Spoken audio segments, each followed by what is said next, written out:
શું દાખલ છે? મારું નામ ગોપાલ ઠાકુર, મદદનીશ સરકારી વકીલ, ખેડા જિલ્લો નડિયાદ.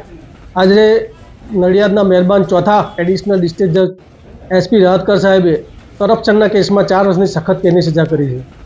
કેસની વિગત જોવામાં આવે તો ગોવિંદભાઈ દેવાભાઈ પરમાર, જેઓ સિનિયર ક્લાર્ક કાર્યપાલક ઇજનેર માર્ગ અને મકાન નડિયાદ કચેરીમાં વર્ગ 3 તરીકે ફરજ બજાવતા હતા. તેઓએ સને 2015ની સાલમાં ફરિયાદી પાસે તેઓના બિલના નાણાંના કેશ કરાવવા માટે ₹3500ના લાંચની માંગણી કરેલી હતી. જે અંગે ફરિયાદીએ એસીબીમાં ફરિયાદ કરતા તેનું છટકું ગોઠવવામાં આવેલ. જે છટકાના કામે આરોપીએ ફરિયાદી પાસેથી ₹3500 લીધેલા.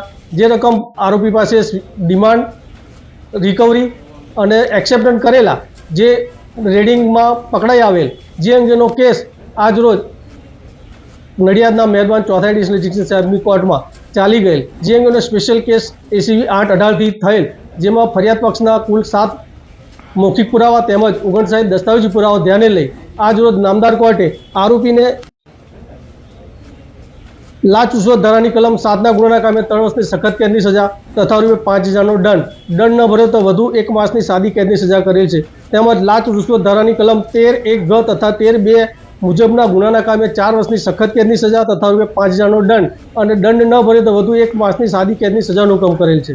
રોજબરોજ જે ભ્રષ્ટાચારના ગુનાઓ વધી રહ્યા છે તે માટે અને સરકારી કર્મચારીઓ જે લાંચ લે છે એના કારણે જે હાલમાં રોજબરોજ ખૂબ ગુના વધતા હોય, નામદાર કોર્ટે સખતમાં સખત સજા કરી અને સમાજમાં એક દાખલો બેસે તે અંગે 4 વર્ષની સજા કરી અને આજરોજ તેઓને કસ્ટડીમાં લઈને જેલમાં મોકલવાનો હુકમ કરેલ છે.